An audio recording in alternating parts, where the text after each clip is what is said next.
Shalom. Shalom. Selamat pagi Bapak, Ibu dan saudara-saudara yang mengasihi dan kasih Tuhan. Mari kita ambil satu sejenak sebelum kita masuk di dalam ibadah kita saat pagi ini.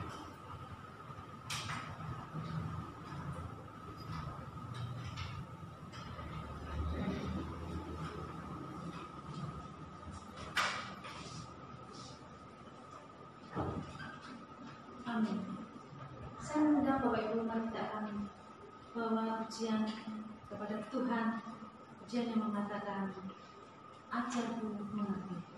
Mari kita pujian ini dengan sepenuh hati kita. Pujikan pujian ini dengan segenap hati. Ajarku mengerti.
segala dosa dan kekurangan kami. Karena Engkau sudah melayakkan kami untuk hadir di tempat ini. Engkau sudah memberi berkat buat kami, sehingga kami boleh datang ke tempat ini untuk bersekutu, beribadah, dan mendengarkan kebenaran firman-Mu. Bagi saudara-saudara kami yang masih dalam perjalanan, Tuhan pimpin mereka, juga mereka sampai di tempat ini dengan keadaan selamat. Tuhan, pimpin ibadah kami dari awal ketenahan hingga pada akhir dari ibadah kami, hanya di dalam nama Tuhan kami Yesus Kristus kami bawa doa kami. Haleluya. Amin. Silakan duduk balik. Bapak dan Ibu yang dikasihi Tuhan dan mengasihi Tuhan, kita akan memuji Tuhan yang mengatakan, besar karena apa? Karena hanya Tuhan yang layak kita tinggikan, layak kita sembah, dan besar karena Tuhan di saat dimanapun kita berada. Jika kita ini dengan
luar biasa. Jiwa kita ditebus oleh Tuhan dengan biru darahnya yang suci, yang menghilangkan segala kekhawatiran kita, segala dosa kita di saat kita ada di dunia. Tiba saatnya kita akan mendengarkan sebagian dari firman Tuhan yang akan disampaikan oleh hambanya. Kita pujikan pujian yang mengatakan, Kau Bapa yang mengasihi. Kita pujikan pujian ini, kita bawa hati, jiwa, pikiran, kekuatan kita. Sudah Tuhan siapkan hati, jiwa, pikiran, kekuatan kita untuk menerima firman pada saat ini. Kita pujikan.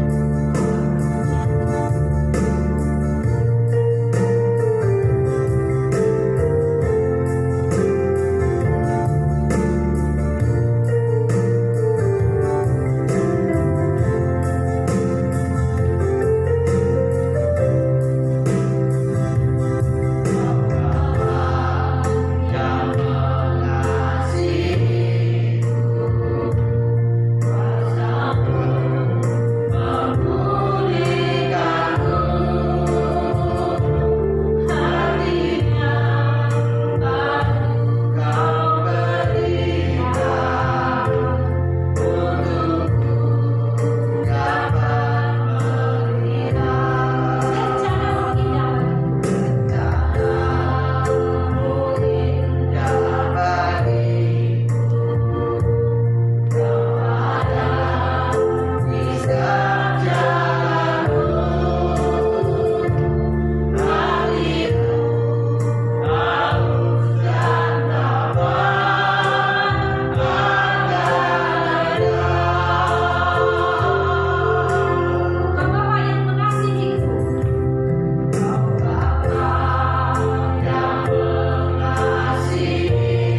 pagi hari ini Tuhan, Kau sudah memberikan setiap kasih-Mu, setiap kasih terus mengalir dalam hidup kami ya Tuhan. Dan pada saat ini Tuhan kami belajar mengenai tentang firman-Mu ya Tuhan, biarlah firman-Mu menjadi rema dalam kehidupan kami masing-masing Tuhan. Dan saat ini Tuhan, kami berdoa untuk keluarga kami dan saat ini bisa berkumpul beribadah pada tempat ini ya Tuhan. Kiranya Tuhan Kau memberkati setiap perjalanan dan setiap pergumulannya ya Tuhan. Terima kasih Tuhan, terima kasih Bapa, kami ucap syukur. Haleluya, amin. Salam, silakan duduk.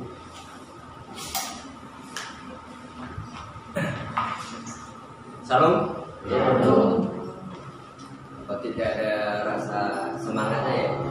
Salam Bapak Ibu. Salam. Puji Tuhan, haleluya. Pada saat ini mari kita akan belajar buka kitab kita dari kitab Mazmur. Mazmur pasal ke 131. Ini kitab Mazmur yang pasal ini paling pendek. Saya bacakan. Judul berikut, menyerah kepada Tuhan. Nyanyian Syarah Daud. Tuhan, aku tidak aku tidak tinggi hati dan tidak memandang dengan sombong. Aku tidak mengejar hal-hal yang terlalu besar atau hal-hal yang terlalu ajaib bagiku. Sesungguhnya aku telah menenangkan dan mendiamkan jiwaku seperti anak yang disapi berbaring dekat ibunya. Ya, seperti anak yang disapi jiwaku dalam diriku. Berharaplah kepada Tuhan, hai Israel, dari sekarang sampai selama-lamanya.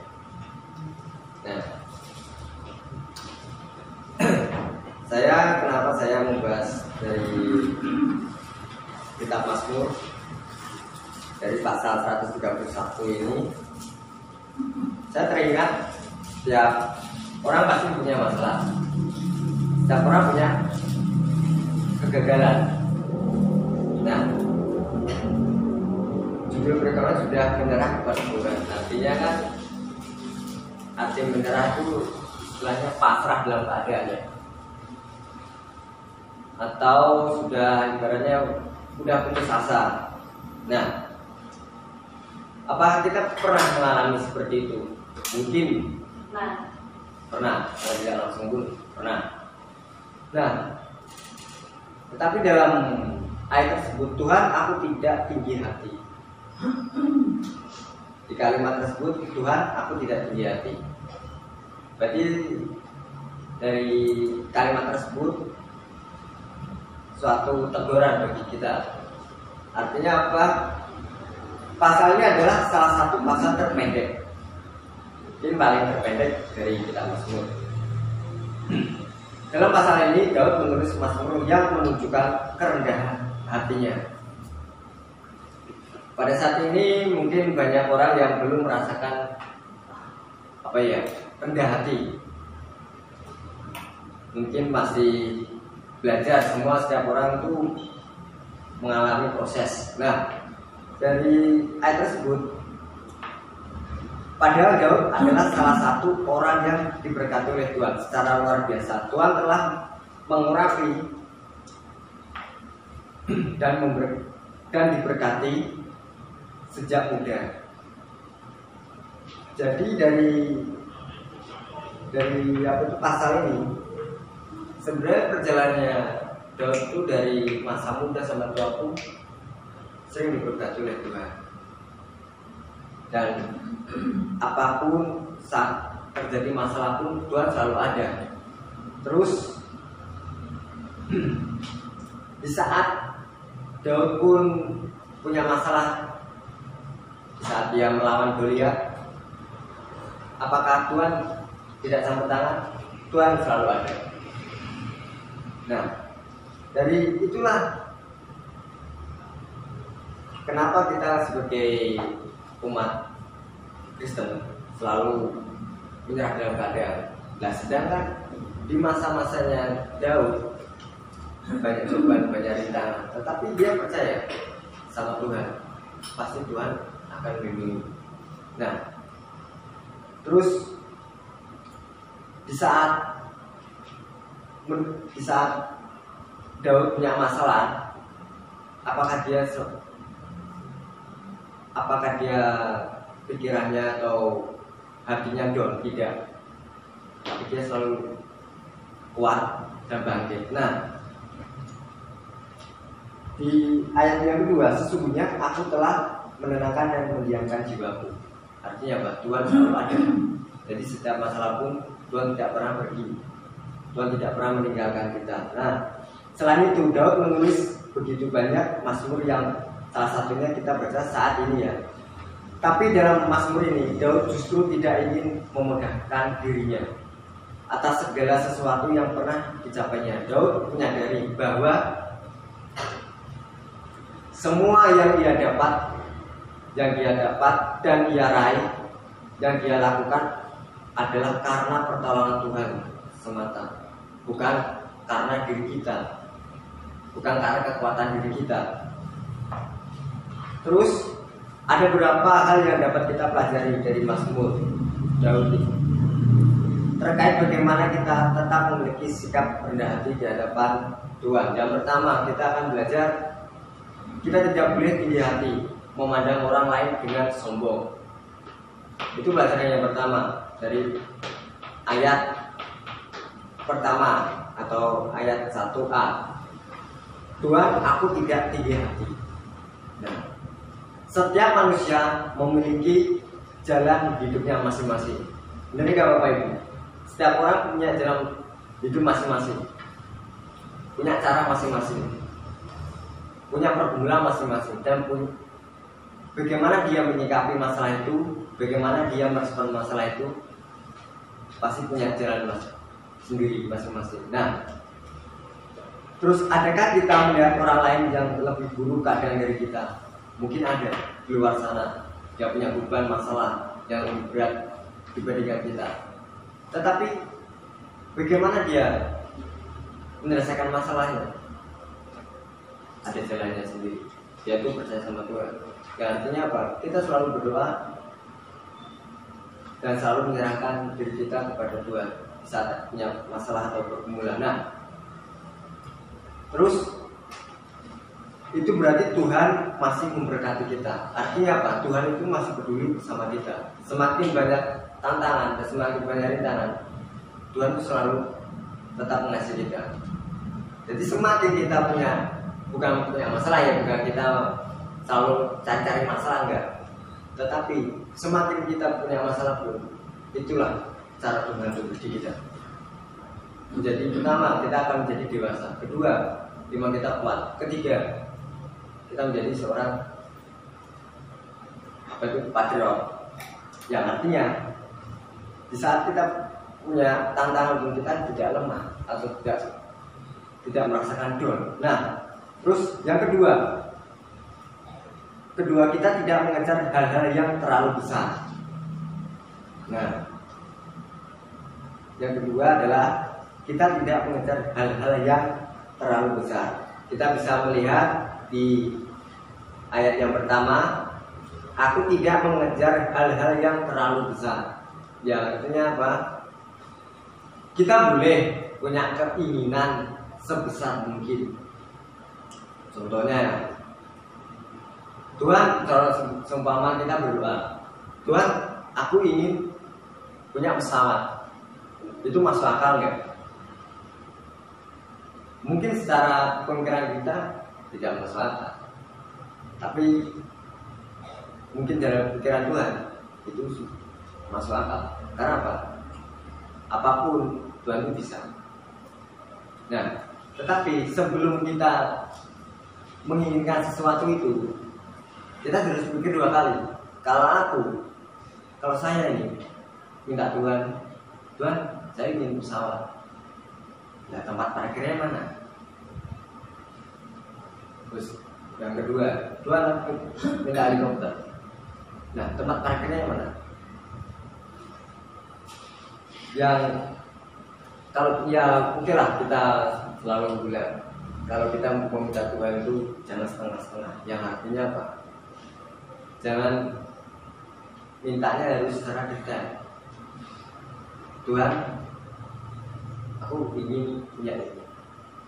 Lalu kadang orang selalu berbelit-belit meminta apapun. Nah, di saat inilah dari ayat tersebut kita tidak mengejar hal-hal yang terlalu besar atau terlalu ajaib. Ya bukan berarti kita nggak percaya mukjizat ya. Kita selalu percaya dengan mukjizat. Tetapi saat yang kita ucapkan atau yang kita inginkan itu Tuhan itu ibaratnya bukan Tuhan itu tidak memberikan kita, tapi Tuhan itu tahu kebutuhan kita, dan Tuhan itu selalu memberikan kebutuhan kita tepat pada waktunya, tepat pada waktu Tuhan, bukan waktu kita ya. Jadi kalau kita berpikir Tuhan besok semoga aku dapat berkat gini nih, nah emang Tuhan itu ibaratnya di bawah kita atau Tuhan di atas kita. Jadi seolah-olah itu terkadang kita selalu berpikir gitu. Setiap doa itu selalu mencari yang instan, bukan proses. Jadi seolah-olah kita inginnya hari ini, ya hari ini juga. Tapi Tuhan mengajarkan kita proses. Nah terus tidak berarti bahwa kita tidak boleh memiliki cita-cita atau iman yang besar. Bukan berarti kita tidak punya cita-cita atau iman yang besar ya. Tetapi ada bagian tertentu yang merupakan bagian kita, ada bagian-bagian tertentu yang merupakan bagian orang lain. Jadi maksudnya apa? Tuhan sudah memporsi diri kita masing-masing. Bukan Tuhan tidak mengasihi kita, tapi Tuhan tahu kebutuhan kita. Sebelum kita minta pun Tuhan tahu kebutuhan kita dan mencukupi kita. Nah, terus ada bagian-bagian tertentu yang merupakan bagian orang lain, dan ada bagian tertentu yang merupakan bagian Tuhan.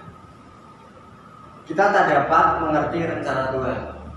Kita sebagai manusia tidak tahu rencana Tuhan. Terkadang kita, Tuhan, aku pengen gini, tapi rencana Tuhan lebih hebat lagi.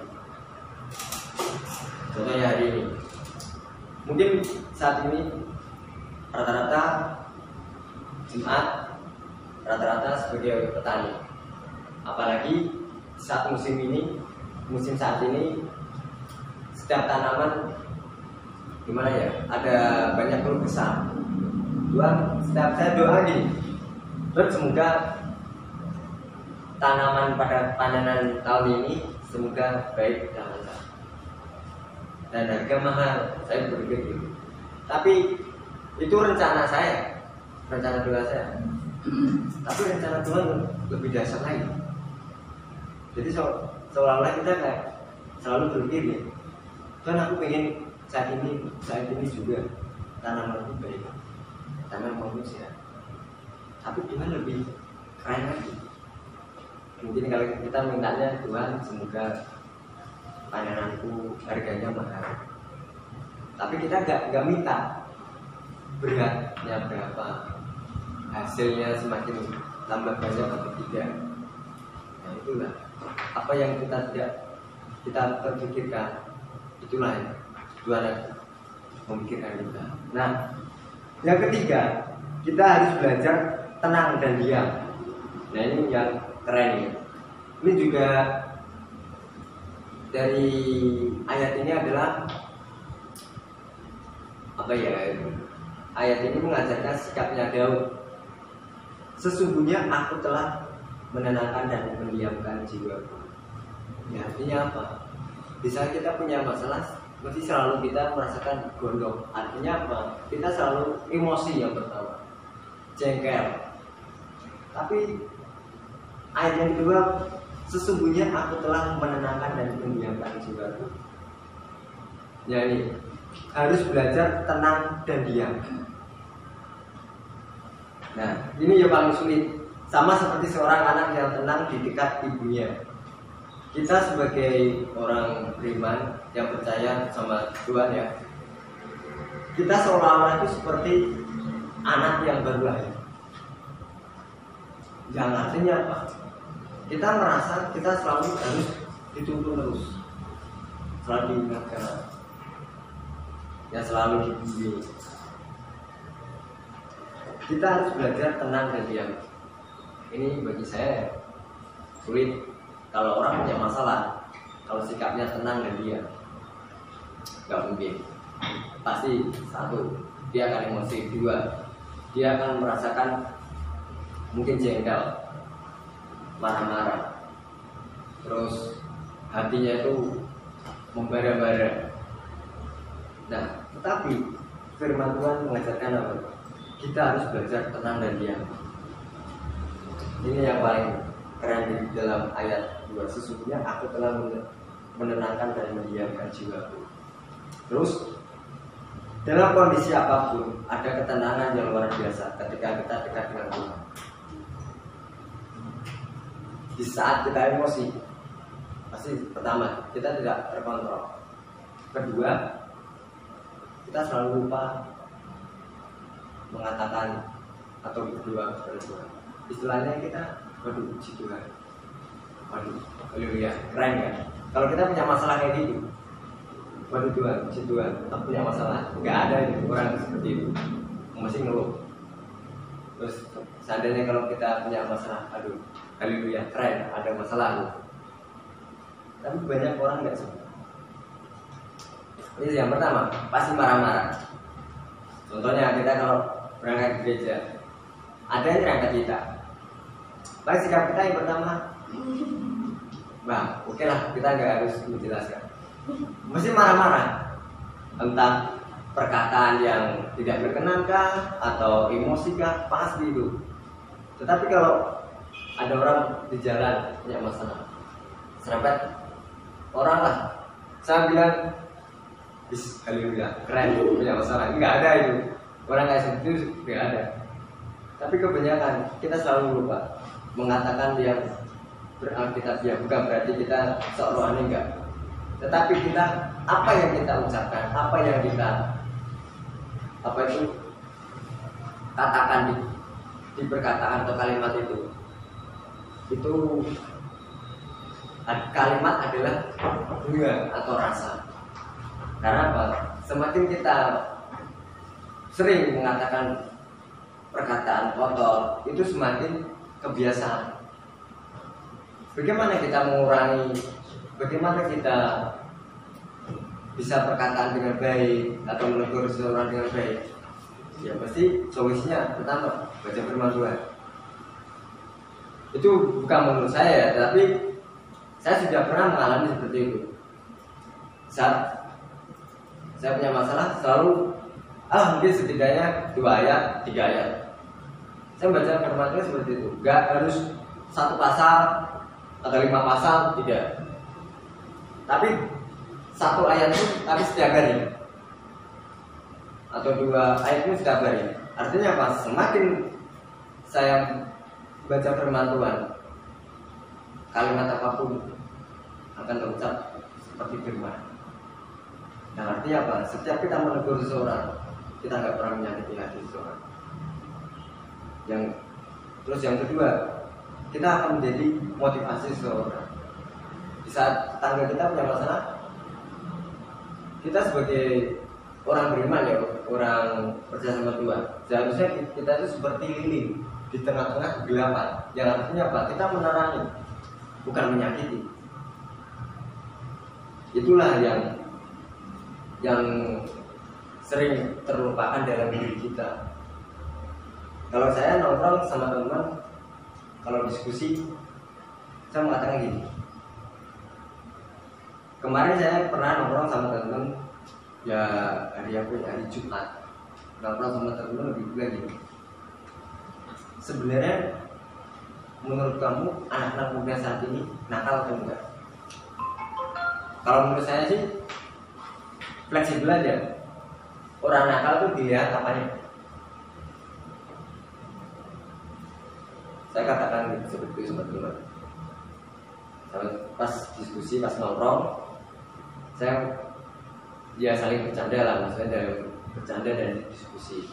Sama saya bilang gini, sebenarnya anak-anak saat ini banyak yang nakal. Nakal itu ya nakal bagaimana? Menurut kamu nakal itu ya nakal yang bagaimana? Itu di ruang diskusi saya kemarin, sambil ngopi, sambil minum teh, sambil makan cemilan, saya berkata gitu. Ya maksudnya yang nakal itu nakal yang bagaimana? Saya fleksibel aja, bukan sok rohani atau enggak, tapi saya berjiwa sosial aja lah. Saya memandang diri seperti itu. Nah dia mengatakan ini, nah anak muda saat ini kan banyak, contohnya seringlah terjadi tawuran dan sebagainya. Itu kan apa? Oke, itu menurut kamu. Apalagi faktornya yang kedua, kalau saya tidak berani untuk selalu menyimpulkan lo ini nakal, kamu ini nakal, gak bisa. Karena apa? Setiap orang itu punya masalah masing-masing dan setiap orang punya jalan masing-masing. Saya berkata seperti itu teman-teman. Jadi jangan anggap, contohnya anak itu nongkrong setiap hari minum dan sebagainya. Apakah saya benci? Tidak. Kalau kita selalu benci sama orang itu, sama aja kita. Berarti kelakuan kita lebih jauh dari, lebih buruk lagi. Jadi jangan beranggapan seperti ini. Contoh saya sebagai anak muda ya, saya kalau nongkrong nggak pernah saya pilih-pilih. Ini bangsa apakah, ini bangsa apa? Enggak. Saya rangkul sama rata. Yang artinya apa? Tuhan aja mengasihi kita sama rata. Entah dirimu dari latar belakang apapun, Tuhan tetap mengasihi kita. Itu yang selalu saya pegang. Jadi seolah-olah saya selalu, teman siapapun saya selalu rangkul dan selalu memberikan motivasi. Dan selalu di saat saya nongkrong itu selalu ada kalimat diskusi terus. Saya selalu berkata gini, entah apapun, entah diskusi apapun, entah diskusi tentang rohani kah, entah diskusi tentang kebenaran kah, saya selalu sama teman-teman. Cuman diskusinya saya itu keren. Kerennya begini, selalu orang berkata seperti ini. Dia bilangnya gini, selalu sumpah. Ya contohnya ya, kan mayoritas teman-teman saya kan orang Islam. Dia selalu begini, besok kita ini ya renang, insya Allah. Berarti saya insya Allah ini kata-kata yang bagaimana. Tapi saya selalu memberikan ruang untuk diskusi. Jadi intinya gini, kita kalau sudah berjanji harus menepati, yang artinya apa? Kita nggak boleh mengingkari. Nah, dari setiap seperti itulah saya selalu, kita kalau nongkrong harus ada ruang diskusi, yang artinya apa? Kita wajib untuk berbicara. Makanya saya di Jawa, di desa saya selalu mengatakan, kita kalau membahas apa selalu diskusi, bukan untuk berdebat. Karena apa? Kebenaran itu gak harus didebatkan, tapi kebenaran itu selalu ada dari kepastian. Nah, di dalam ayat tersebut kita belajar yang keempat ya, kita belajar yang keempat. Yang keempat, kita harus selalu berharap hanya kepada Tuhan. Itu ayat 3. Berharap kepada Tuhan, hai Israel, dari sekarang sampai selama-lamanya. Percuma kita berharap kepada apa yang kita miliki atau kepada orang lain. Kita selalu sering berharap kepada orang lain maupun tetangga kita. Tetangga itu peduli sama kita. Sebenarnya kebaikan seseorang itu adalah dia juga perantara dari Tuhan juga. Tapi selalu manusia terpikir selalu berharap kepada manusia juga, kadang berharap kepada benda lain. Mungkin ya pada saat ini banyak isu-isu terlalu gimana ya, terlalu ekstrim lah. Dalam artinya mencari kekayaan dengan instan. Apalagi saat ini ada viral penggadean uang. Ya seharusnya kita sebagai orang beriman maupun orang yang percaya sama Tuhan harus jernih dong pikiran kita. Masa penggadean uang? Saya kadang gini, kok maunya orang-orang itu dibodohi. Nah, selalu kan di saat kita punya tekanan atau masalah, mesti kalau ada unsur uang pasti kita tergoda. Contohnya yang kemarin itu saya lihat di Instagram dan TikTok itu baru berapa bulan ya, 2 bulan atau sebulan itu ada penggadean uang. Itu juga banyak yang minat dalam pikiran saya gini. Lah, kok mau-maunya ya orang itu dibodohi? Kalau nggak ada namanya penggadean uang itu, seharusnya kalau kita orang percaya pun jangan langsung memberi keputusan sendiri atau selalu menyimpulkan sendiri. Yang artinya kita punya pemikiran. Yang pertama, kita selalu menganalisa. Yang kedua, kita survei dulu. Kalau kita ingin menganalisa, harus kita survei. Surveinya dari apa? Dari segi arah. Masa kita sudah dikasih pikiran, dikasih karunia, seharusnya kita bisa berpikir dengan jernih. Nah, inilah percuma kita berharap kepada apa yang kita miliki atau kepada orang lain. Firman Tuhan berkata, terkutuklah orang yang mengandalkan manusia, yang mengandalkan kekuatannya sendiri dan yang hatinya menjauh daripada Tuhan. Kita bisa melihat di kitab Yeremia pasal ke-17 ayat yang ke-5. Berharap kepada Tuhan bukan hanya pada saat kondisi kita lemah, maupun di saat kondisi kita punya beban berat, tetapi berharap pada Tuhan itu setiap saat. Kalau kita berpikir selalu begini, kita selalu berdoa di saat kita punya masalah. Ada filosofinya orang Kristen adalah doa adalah nafas kehidupanku. Itulah selalu doa adalah nafas kehidupanku. Yaitu itu filosofinya. Tapi banyak orang yang selalu punya masalah pun baru berdoa. Tapi walaupun kita nggak punya masalah pun, kita selalu berdoa. Karena apa itu? Berdoa itu kebutuhan kita. Contohnya, kalau kita nggak makan sehari pun, pasti kita lemes. Contohnya baterai kalau nggak dicas, pasti dayanya juga menurun. Seperti manusia juga. Kalau kita sebagai manusia, kita nggak pernah berdoa pun, iman kita semakin menurun. Dampaknya apa? Negatif terus, emosi, kesombongan, kedengkian, dan sebagainya. Tetapi kalau kita berkomunikasi terus sama Tuhan atau baca firman Tuhan setiap hari 3 kali lah, kayak kita makan juga, kita butuh asupan itu makan sehari 3 kali. Seperti juga kita membaca firman Tuhan sehari 3 kali. Gak perlu banyak, mungkin 3 ayat. Kalau pasalnya itu sedikit kayak Mazmur 131, gak apa-apa, dalam sehari 3 kali. Itulah. Nah, pada saat ini, pada pagi ini, kita sama-sama belajar Bapak Ibu. Tidak ada yang manusia yang sempurna. Semua punya beban masalah dan semua punya jalan masing-masing. Tetapi firman Tuhan selalu mengajarkan kita tetaplah kuat. Artinya apa?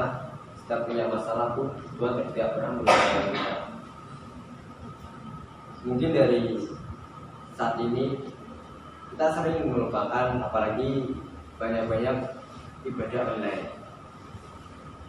Nah, dampak negatifnya ya mungkin ibadah online itu efektif sih, maksudnya efektif dalam arti itu gak ribet juga, kita tinggal buka, tinggal searching cepat. Tapi dampak negatifnya ya mungkin kita semakin malas-malas untuk membaca firman Tuhan.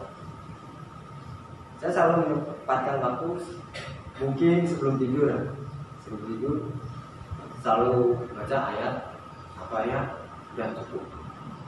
Besok lagi satu ayat, besok lagi satu ayat. Wah, setiap hari saya selalu lah, walaupun satu pasal, walaupun kadang sehari itu 3 ayat, tapi sering, karena itu kebutuhannya.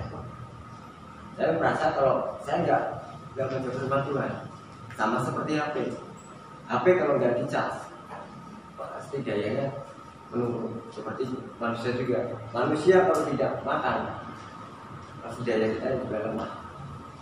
Nah, bagaimana kita memperkuatkan iman? Ya baca firman Tuhan. Semakin kita sering baca firman Tuhan, semakin kuatlah iman kita. Ada amin? Amin. Ya, mari kita berdoa. Tuhan, terima kasih atas pagi hari ini. Tuhan, kami banyak belajar tentang firman-Mu dan banyak belajar tentang karakter Daud ya Tuhan. Tuhan, kiranya memberkati setiap pergumulan jemaat kami, mungkin dari segi pekerjaan, kesehatan, dan semuanya Tuhan kami serahkan dalam campur tangan-Mu ya Tuhan. Tuhan, Kau sungguh mengasihi kami dan sungguh memberkati kami ya Tuhan. Tuhan, kami berdoa untuk orang-orang di luar sana yang mungkin jemaat kami yang lagi sakit, Tuhan kiranya Kau sembuhkan, kiranya Kau berkati ya Tuhan. Tuhan, terima kasih atas firman-Mu pada saat ini Tuhan. Banyak pengalaman diri kami masing-masing ya Tuhan. Mungkin setiap perjalanan hidup kita, setiap perjalanan pertobatan ya Tuhan, kita nggak bisa menyelam, tapi kami percaya Tuhan, semua Tuhan yang memberikan jalan yang terbaik bagi kami ya Tuhan. Tuhan, terima kasih, dan kiranya juga Kau memberkati pemuda-pemuda kami ya Tuhan, menjadikan pemuda yang menjadi seorang pemimpin, seorang leader ya Tuhan. Kiranya Kau memberkati dan menjadikanlah anak-anak-Mu ini menjadi pemimpin, menjadi pelopor bagi gereja kami dan bagi seluruh jemaat kami yang di sini ya Tuhan. Tuhan, kami berdoa untuk gereja ya Tuhan, kiranya Kau memperkuatkan jemaat kami tentang imannya juga Tuhan. Biar mungkin setiap hari ini ada jemaat yang punya masalah Tuhan, kami percaya Tuhan, dari masalah tersebut itu semakin kita menjadi seorang yang dewasa, menjadi orang Kristen yang menjadi seorang pemimpin ya Tuhan, bukan menjadi seorang Kristen yang abal-abal ya Tuhan. Tuhan, kami berdoa Tuhan, kiranya Kau memberkati setiap keluarga kami masing-masing, maupun dari Jaret, Joso, dari berbagai kecamatan Tuhan. Kami berdoa Tuhan. Tuhan, pada hari ini ya Tuhan, kami juga berdoa untuk bangsa dan negara kami ya Tuhan. Kami berdoa semoga bangsa Indonesia ini lekas sembuh dari COVID-19 ini. Dan kami juga bersyukur para pemimpin kami yang sudah melayani kami dengan baik, maupun presiden maupun jajarannya Tuhan. Kami berdoa kiranya Tuhan Kau memberkati. Dalam nama-Mu Tuhan kami ucap syukur. Haleluya. Amin.